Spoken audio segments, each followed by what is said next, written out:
Oi gente, bem-vindos ao meu canal. Eu confesso que eu tô um pouco aflita agora pra fazer esse vídeo. Há muitos anos atrás, como vocês podem ver no título desse vídeo, eu já perdi semanas de sono e faz pouco tempo eu perdi de novo. Porém, eu sinto que eu preciso falar sobre isso pra vocês e eu preciso inclusive compartilhar um pouco do que eu descobri há muitos anos atrás. Bom, eu tenho certeza que muitos de vocês ouviram falar recentemente, provavelmente, sobre a Ilha do Marajó, que a ministra Damares já tinha falado sobre no passado, aí a Xuxa falou que o que ela estava falando era mentira e teve um monte de coisa polêmica sobre isso, e aí o assunto simplesmente foi calado. E recentemente, por causa da música de uma menina, voltaram a falar no assunto. Vocês não sabem o que acontece na Ilha do Marajó, assim, acontecem atrocidades no sentido de tráfico humano, pedofilia, escravidão sexual e coisas do tipo. É difícil falar sobre isso, gente, de verdade, tô com um nó na garganta pra falar. Aquele relato que a Damares fez foi muito pesado, onde ela descrevia basicamente o que acontecia com as crianças que cruzavam a fronteira, a idade dessas crianças, dentes. Eu não quero falar abertamente sobre isso porque falar alto é difícil. Mas, enfim, o que eu quero dizer pra vocês é que, apesar disso ter ganhado notoriedade no governo Bolsonaro e agora ter sido trazido de volta, graças a Deus, por causa da música dessa menina, porque a gente precisa saber que isso acontece. Uma coisa muito infeliz aconteceu comigo em 2014, quando eu tinha 14 anos. Eu tava no meu intercâmbio e eu, adolescente, por alguma razão estúpida, completamente estúpida, eu resolvi acessar a Deep Web. Naquela época, tava rolando uns vídeos no YouTube sobre a existência da Deep Web, que até então eu nem sabia da existência. E por alguma razão estúpida de adolescente, que eu realmente não consigo dar um motivo além de dizer que foi uma razão estúpida de adolescente, eu tive essa curiosidade e eu quis acessar a Deep Web. Eu pesquisei um vídeo no YouTube, descobri como fazia, que você tinha que baixar aquele negócio Onion, Tor. Não é crime, a não ser que você cometa crimes lá dentro, caso eu não cometi. Eu não me lembro exatamente o que aconteceu. Se alguém me perguntar passo a passo, eu não me lembro mais, afinal fazem 10 anos. Eu simplesmente segui o passo a passo que tinha num vídeo do YouTube. Ao seguir esse passo a passo, eu também cliquei num link que estava direcionado, tipo, no vídeo, entendeu? Eles meio que direcionavam tudo que você tinha que fazer, até porque eu não sabia o que ia acontecer quando eu chegasse lá. A única coisa que eu me lembro vagamente é vários links na minha frente e eu cliquei. E por alguma razão eu caí num relato. E nesse relato, infelizmente, era quase que exatamente o que acontece nas Ilhas do Marajó. Eu acessei tudo isso, gente, como eu disse pra vocês, faz mais de 10 anos. Faz 10 anos, 11. Eu realmente não lembro mais. Foi literalmente pesquisando um vídeo na internet, seguindo passo a passo. Não me lembro de ter pesquisado nada em específico, só clicado em um link, que eu não sabia o que ia ter lá dentro. E nesse relato, que parecia ter sido feito por um jovem, um homem, eu não lembro se tinha nome, eu acho que não, porque provavelmente eu lembraria do nome da pessoa. Eu lembro do nome de pessoas que eu tive medo na vida e isso foi algo que me amedrontou muito na vida. O relato era que esse cara comprava jovens, de alguma forma, elas custavam na faixa de 100 mil dólares, ou eu não lembro se ele aliciava elas de outra forma e na verdade ele vendia por 100 mil dólares. Que ele cortava os braços, cortava as pernas, fazia como se fosse, sabe aquele manequim de meio corpo? Ficava tipo aquele manequim de meio corpo. E naquele relato, que eu não vou dizer completa e explicitamente, ele descrevia como ele tratava elas, como ele guardava elas, enfim, elas eram escravas sexuais e que ele vendia aquilo no mercado negro. Na época, e o relato foi muito explícito, ele contava inclusive torturas que ele fazia com elas, aquilo me assustou muito, pensar na dimensão de uma psique humana, eu, por exemplo, dentro daquele corpo, sofrendo isso e não conseguindo entender, tipo, a minha cabeça bugando, entendeu? Porque tá acontecendo uma atrocidade muito grande, não tem nada no mundo que em algum lugar do mundo faça com que isso faça sentido, um ser humano ser tão cruel. Não tem nada no mundo que vá dizer, sabe, que explique isso. E eu ficava pensando na cabeça daquela pessoa e no senso, na falta de autoestima dela, sabe? Nasceu e aconteceu isso com a pessoa, tipo, o que ela merece da vida, entendeu? Enfim, isso aí é pensamentos meus, mas isso me tirou o sono por muito tempo. Naquele mesmo dia que eu li esse relato, desculpa não estar conseguindo tanto olhar pra câmera, tá sendo muito difícil pra mim falar sobre isso.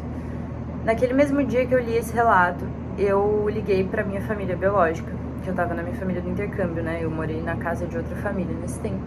Até falei lá com os pais da família sobre isso no dia, porque a gente tava todo mundo na sala e eu tinha lido isso e eu simplesmente comecei a chorar muito e todo mundo começou a perguntar por que eu tava chorando. Eu falei pra eles e eu não lembro de ninguém ter falado nada demais sobre o assunto, só o pai da família ter falado, por isso que eu não deixo as meninas saírem e não sei o que, por coisas assim, enfim, e daí eles tentaram me distrair. Até porque eu não contei muita coisa, eles só, tipo, me levaram a tomar um iogurte, alguma coisa assim, pra eu conseguir abstrair e ficar bem. E aí, junto com isso, eu tinha um grupo com a minha família do Brasil, eu acho que no WhatsApp, e eu mandei no grupo alguma coisa relacionada e liguei pro meu pai, que é médico, e perguntei pra ele se isso era possível, porque depois que eu li aquele relato eu fiquei muito chocada e eu fiquei pensando se é que era possível um ser humano sobreviver caso fosse feito isso com ele.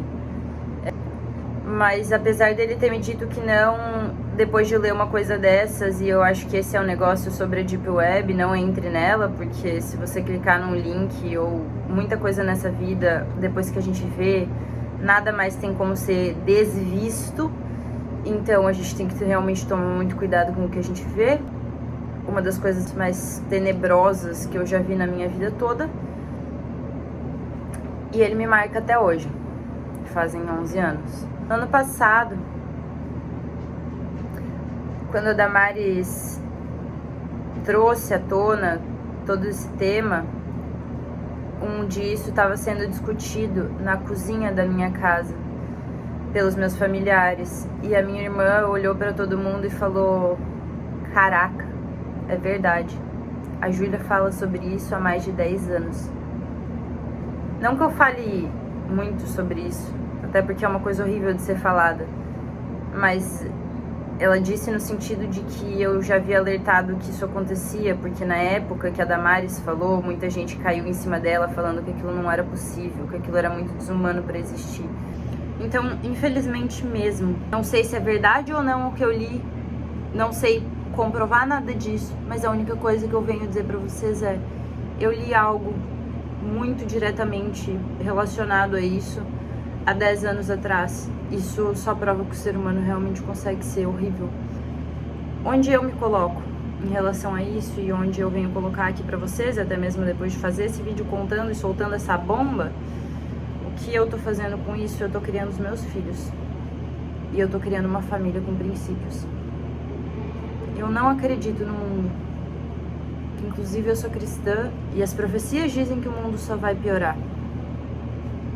Se isso vai realmente acontecer ou não, só vivendo pra gente saber. Mas a minha fé não tá no mundo, mas na minha família sim eu deposito toda a minha fé. Eu deposito toda o meu esforço, a minha fé, o meu...